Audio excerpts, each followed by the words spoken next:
Gente, só pra avisar, eu tô vendo aqui do futuro pra avisar que vai ter uns cachorrinhos desse tamanho, latindo muito, que são meus vizinhos, esses cachorros. Não, literalmente, são cachorros mesmo. Eles vão estar latindo no meio do vídeo, mas não vai atrapalhar, então... Vida, entendeu? Realismo, entendeu? Isso aqui é realismo. Oi! Hoje a gente vai falar sobre Yayoi Kusama, mais especificadamente sobre uma das suas instalações de artes, que é a Sala de Espelho Infinita. O nome dela é As Almas de Milhões de Anos-Luz de Distância. Essa instalação é em formato de cubo, então dentro, quando você entra, tem vários espelhos dentro e também várias luzes de LED em cores diferentes que estão colocadas, penduradas no teto em várias alturas diferentes. Mas antes que a gente se prolongue muito mais nessa obra de arte, vamos focar na artista. A Yayoi Kusama é uma artista japonesa, mais especificamente uma artista plástica japonesa, que tem como característica principal das obras de arte dela as bolinhas infinitas, ou polka dots também, que é falado, que ela desenha desde os 10 anos de idade dela. Então isso é muito característico. Se você for ver uma obra de arte com várias bolinhas, você pode suspeitar que é da Yayoi. As obras de arte dela têm muita influência do surrealismo, do minimalismo, da pop art e também do expressionismo abstrato. Bom, não tem como olhar através de um olhar da física para essa obra de arte e não parar para pensar que a gente tem muito envolvido as ondas eletromagnéticas, que são as luzes que estão instaladas em diversas posições nessa obra de arte. Então podemos dizer que essa obra de arte remete muito aos fenômenos ondulatórios das ondas eletromagnéticas. Como primeiro fenômeno ondulatório que se percebe é a produção das ondas eletromagnéticas, que ocorre através da oscilação de cargas positivas ou negativas. Outro fenômeno ondulatório que percebe-se também é a propagação, já que a luz ela se propaga pelo espaço, e a propagação ela ocorre através da oscilação do campo elétrico e do campo magnético. O espelho ele tem partículas que absorvem energia, elas ficam excitadas e depois elas refletem aquela luz. Agora falando das minhas percepções, dá pra perceber que quando entra na sala, você entra em um mundo diferente. Tem um certo afastamento da realidade. Uma coisa muito interessante, como eu tinha dito o nome há um tempo atrás, já no vídeo, o nome da sala é a Sala de Espelhos Infinitas, As Almas de Milhões de Anos de Luz de Distância. O que tá a milhões de anos-luz de distância da gente? Estrelas. Olha só. O que remete muito isso também. Então, esse nome já faz a gente captar o que ela também queria transmitir. Tem muitas simbologias que eu achei interessante.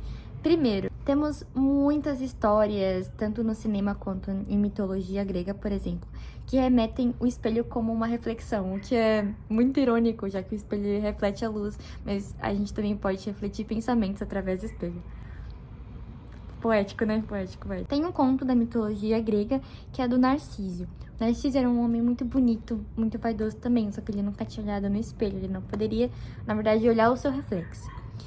E aí, um certo dia, ele estava passando lá, e aí ele se viu o reflexo assim na água e se apaixonou por si mesmo, só que ele não sabia que era ele, e ele teve uma desilusão amorosa com ele mesmo, e aí ele ficou decepcionado porque não tinha aquele garoto lindo que ele viu no reflexo, que era ele, que ele não sabia que era ele, e aí ele acabou morrendo de tanta decepção. Ele morreu na beira da água no final, sem comer e sem beber, de tanta decepção por não ter conseguido uma interação dele mesmo num reflexo. Eu acho que deu pra entender e espero ter explicado essa história direito. Mas também temos uma cena muito interessante que acontece em Divergente, que é quando a nossa protagonista, que eu esqueci o nome, vou lembrar aqui. No caso, lembrar, eu vou no Google. Tem uma parte onde a Beatriz, ela tá tentando descobrir qual que é a facção dela, então ela meio que... Como que eu explico?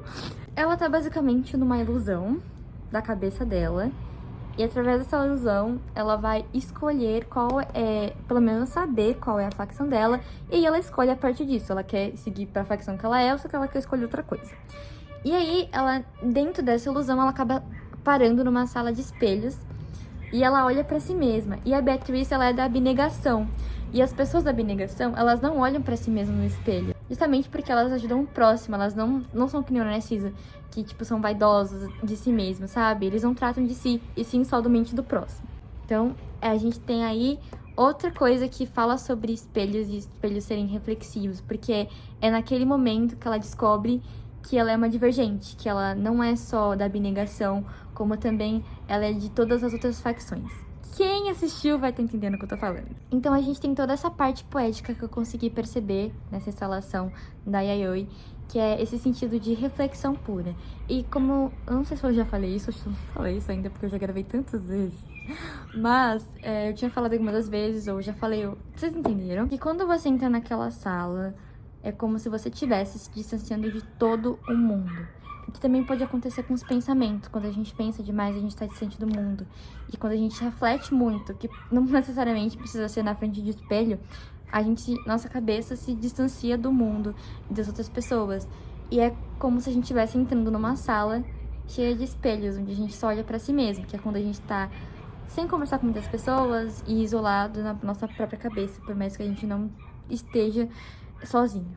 Então, eu acho que a principal mensagem de tudo isso é realmente a questão das estrelas, porque o nome já remete muito a almas de milhões de anos-luz de distância, a questão de existirem muitas outras formas de vida em outras galáxias, em outros diversos lugares que existem pelo universo, e remete muito a isso também, que é um tema de astronomia que não tivemos ainda, já que realmente quando você entra é meio que de cara que remete uau, nós estamos falando de estrelas também. Então, essas foram algumas das minhas análises sobre essa instalação de arte.